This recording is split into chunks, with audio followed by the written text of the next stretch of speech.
Teman-teman, beberapa waktu yang lalu, Bicaralah Buruh menerbitkan dua video yang menceritakan duka cita ABK kapal ikan.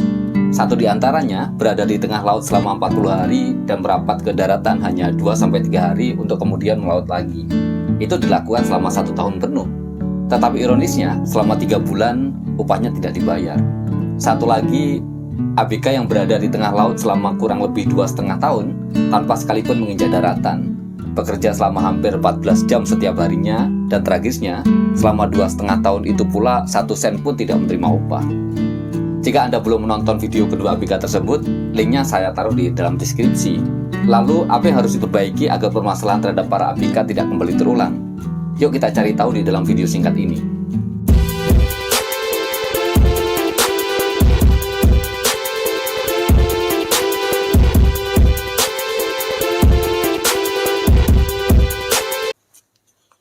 Baru-baru ini, 3 mantan anak buah kapal atau yang biasa kita kenal sebagai ABK menggugat Presiden di Pengadilan Tata Usaha Negara atau PT UN Jakarta. 3 mantan ABK tersebut adalah Jati Puji Santoso dan Rizky Wahyudi, asal Jawa Tengah, serta Pukaldi Saswanto, asal Bengkulu. Kisah 2 nama terakhir, Rizky dan Pukaldi, dapat Anda ikuti dalam video yang tautannya ada di dalam kolom deskripsi. Sebelum mengajukan gugatan ke PT UN Jakarta, ketiga mantan ABK tersebut telah mengajukan surat keberatan kepada Presiden Republik Indonesia melalui Kementerian Sekretariat Negara pada tanggal 7 April 2022. Karena surat tersebut tidak mendapat respon dari Presiden, mereka memutuskan melanjutkan perjuangan dengan menempuh langkah hukum berikutnya, yakni mendaftarkan gugatan ke PT UN Jakarta pada tanggal 31 Mei 2022. Gugatan tersebut berisi tuntutan kepada Presiden untuk segera mengesahkan rancangan peraturan pemerintah tentang penempatan dan perlindungan awak kapal niaga dan awak kapal perikanan. Di mana dalam surat gugatannya, mereka menyebut bahwa Presiden sebagai kepala pemerintah diduga telah melakukan perbuatan melanggar hukum yang menyebabkan ABK Indonesia harus berjatuhan menjadi korban. Tidak adanya peraturan pemerintah tentang penempatan dan perlindungan awak kapal niaga dan awak kapal perikanan menjadi masalah utama terjadinya kekosongan hukum terkait pengaturan penempatan dan perlindungan ABK sehingga menyebabkan terjadinya eksploitasi ABK di kapal ikan asing. Tuntutan yang lain adalah mendesak Presiden untuk mengejar perusahaan-perusahaan yang abai terhadap hak para penggugat yang sampai saat ini belum terselesaikan. Untuk melihat lebih jelas terkait dengan bagaimana permasalahan yang sesungguhnya yang dialami oleh para ABK kapal ikan, kita akan terhubung dengan Bung Bobi, aktivis dari Serikat Buruh Migran Indonesia, yang akan menjelaskan mengenai permasalahan yang terjadi di ABK kapal ikan. Yuk kita simak sama-sama. Jadi di tahun 2021 kemarin kami itu menangani pengaduan ABK itu 188 case ya, kasus ya. Nah, kurang lebih sama seperti kasusnya Mas Pukaldi ini.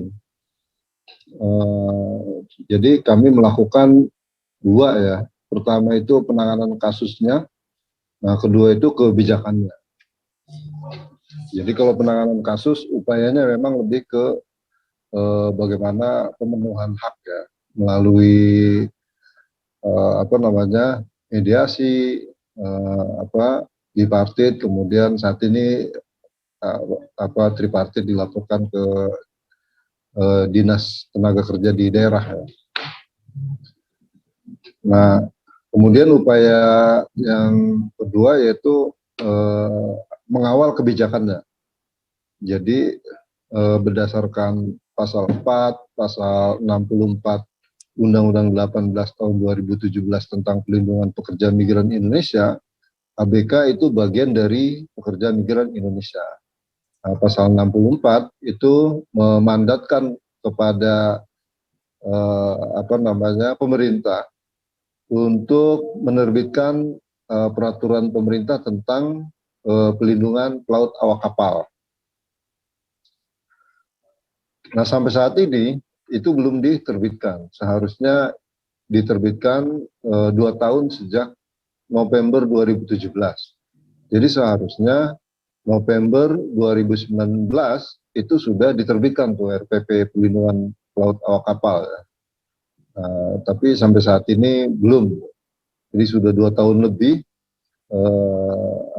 pemerintah melakukan pelanggaran terhadap undang-undang, Pak. Perbuatan melawan hukum kayak gitu ya.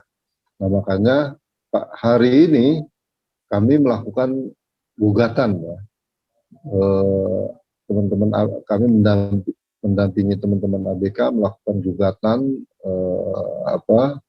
perbuatan melawan hukum yang dilakukan oleh Presiden. Jadi itu Bang Kahar yang sedang kami lakukan. Ya, jadi permasalahan-permasalahan seperti ini sebenarnya banyak sekali terjadi ya, Bung Bobi ya. Banyak Mas, dari tahun 2014 itu ada sekitar 680-an ya. Ada yang aduan yang kami terima, kurang lebih persoalannya sama. Jadi persoalannya itu ini ya, karena memang itu carut marutnya penempatan dan pelindungan ABK. Jadi kalau dipilah gitu, kurang lebih ada 3 persoalannya ya. Sebelum berangkat, pada saat bekerja, kemudian setelah bekerja. Sebelum berangkat itu aktornya memang ini ya, aktornya itu banyak yang bermasalah. Misalnya di perizinan. Jadi izinnya ini ada yang diterbitkan oleh Kementerian Ketenagakerjaan, ada diterbitkan oleh Kementerian Perhubungan, ada juga diterbitkan oleh pemerintah daerah. Jadi izinnya ini masih terpencar-pencar nih akibat tidak adanya regulasi itu. Nah, sehingga di Jawa Tengah itu ada sekitar 70 perusahaan rekrut ABK, itu baru 20 yang memiliki izin, baru 20-an. Yang 50-nya ini izinnya itu dari pemerintah daerah ya, tidak cukup itu. Jadi izin dari pemerintah daerah itu menurut pandangan SBMI itu nggak cukup. Begitu juga izin dari Kementerian Perhubungan itu menurut kami nggak cukup ya. Izin yang seharusnya cukup itu izin yang terbitkan oleh Kementerian Ketenagakerjaan. Karena kalau merujuk pada Undang-Undang 18 2017 itu perizinannya perusahaan perekrut awak kapal ini persertaan modalnya itu 5 miliar, kemudian ada deposit. Depositnya itu 1,5 miliar kayak gitu. Jadi ketika deposit ini tujuannya seperti jaring pengaman kayak gitu. Jadi ketika teman-teman ABK seperti Mas Pukaldi, Mas Rizky, Mas Jati nggak dibayar, maka deposit itu bisa dicairkan. Nah, di izin yang diterbitkan oleh Kementerian Perhubungan itu nggak ada depositnya. Jadi dia hanya kepesertaan modalnya aja dibatasi 3-5 miliar kalau nggak salah ya. Itu masuk di grade B. Ya. Kalau nah sampai saat ini karena RPP itu belum terbit, jadi para perusahaan perekrut ini izinnya masih belum satu pintu kayak gitu. Nah, terus kedua itu di bisnis prosesnya. Jadi kayak misalnya soal perekrutan ya, mereka itu direkrut oleh para calo. Kebanyakan itu para calo karena memang sistem informasinya juga belum dibangun kayak gitu. Padahal menurut Undang-Undang 18 2017 itu harus sudah dibangun. Sampai saat ini juga belum dibangun. Kayak misalnya kita dulu beli tiket Mas Rahar ya, itu kan pakai calo tuh, tapi ketika misalnya ada terbit tiket.com, Traveloka, kita kan nggak usah pakai itu lagi, nggak usah pakai calo lagi. Nah, itu yang kami tuntut ya, agar untuk memberantas percaloan itu, jadi pemerintah harus segera membangun sistem informasi terpadu. Jadi ketika mendaftar itu bisa langsung ke handphone kayak gitu, ya nggak usah lagi melalui percaloan. Terus kemudian di pelatihan juga masih banyak persoalan ya, karena mereka hanya formalitas jatuhnya tuh 3 hari kayak gitu. Ada juga yang nggak ikut pelatihan tapi sertifikat basic safety trainingnya itu udah jadi. Terus kemudian itu di kontrak kerja lautnya juga itu belum memenuhi standar perjanjian kerja ya. Dulu itu di zamannya Ibu Susi itu ada standar perjanjian kerja yang berbasiskan hak asasi manusia. Nah ini nggak ada. Jadi perjanjian kerjanya itu seenaknya perusahaan. Kayak misalnya pemberian gaji itu ada sistem delegasi. Jadi gaji itu tidak diterima langsung oleh ABK, tetapi melalui perusahaan-perusahaan. Jadi dari agen di luar negeri, agen Indonesia, baru kemudian ke ABK-nya atau ke keluarganya. Nah ini juga sistem ini rentan dengan penggelapan ya, gitu.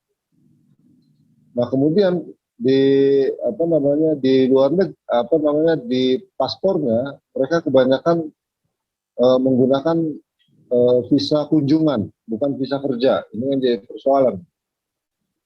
Kemudian pada saat bekerja mereka itu banyak mengalami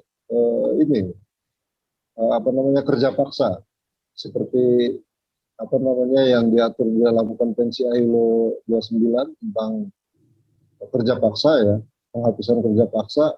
Mereka itu hampir dari 11 indikator kerja paksa, 10-nya mereka itu mengalami.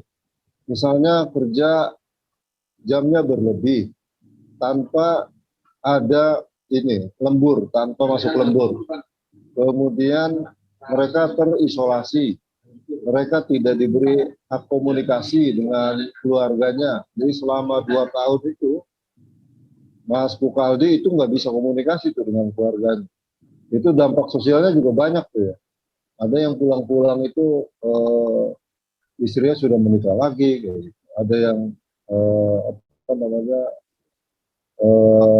tidak diterima oleh keluarganya karena nggak bawa duit. Kayak gitu. Selain tidak bisa komunikasi, kerja mereka juga banyak mengalami kekerasan ini ya, fisik psikis. Jadi yang dipukulin, ada yang diomelin, itu biasa tuh. Bahkan ada yang sampai karena kondisi kerja yang buruk ya, itu banyak yang mati. Setelah mati, mereka juga banyak yang dilarung. Dilarung ini kan sebenarnya boleh ya, tapi kan ada syaratnya. Syaratnya yaitu harus ada izin dari orang tua, terus kemudian karena ada penyakit yang menular kayak gitu. Terus kemudian ketika dibuang ke laut itu harus ada pemberat kayak gitu. Nah itu semua tidak terpenuhi itu. Jadi kami mengistilahkannya bukan dilarang, tapi dibuang ke laut. Nah, terus kemudian ketika sakit itu yang nggak ada jaminan pemeriksaan kesehatan, nggak ada jaminan kesehatan ya. Mereka dikasih obat itu aja. Kemudian apa lagi? Makan ya, makan juga nggak layak tuh. Jadi selalu ada pembedaan makanan dan minuman. Misalnya kayak yang diceritakan Mas Pukali tadi, dia makannya itu kebiasaan orang Chinese gitu ya, yang nggak biasa dimakan oleh orang Indonesia. Orang Indonesia biasa makan nasi gitu. Nah di sana mereka makannya bubur kayak gitu. Banyak airnya lebih banyak kayak gitu, sehingga untuk bekerja kerja berat seperti itu mereka mengakibatkan banyak yang sakit tuh. Terus kemudian minumnya juga itu ya air sulingan. Sementara para mandor kemudian yang ABK-ABK dari China itu mereka minumnya air mineral yang bagus. Tuh. Nah itu kondisi buruk seperti itu juga terjadi.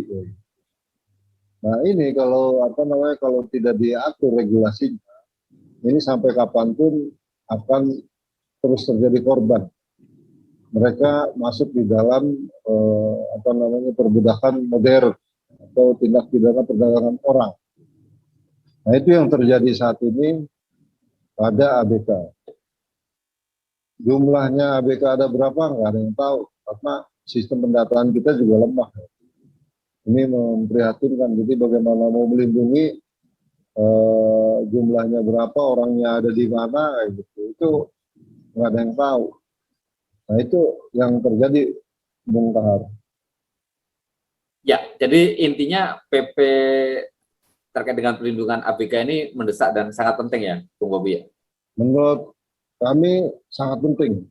Dan itu memang itu ya kewajiban pemerintah untuk menerbitkan. Kalau pemerintah tidak melaksanakan undang-undang, maka pemerintah ya melanggar hukum kayak gitu. Makanya kami laporkan. Mudah-mudahan kita menang ya, Bung Kahar. Saya bersyukur juga pada May Day kemarin salah satu tuntutan teman-teman ABK itu diusung juga oleh Partai Buruh. Semoga ini segera terwujud. Amin, amin.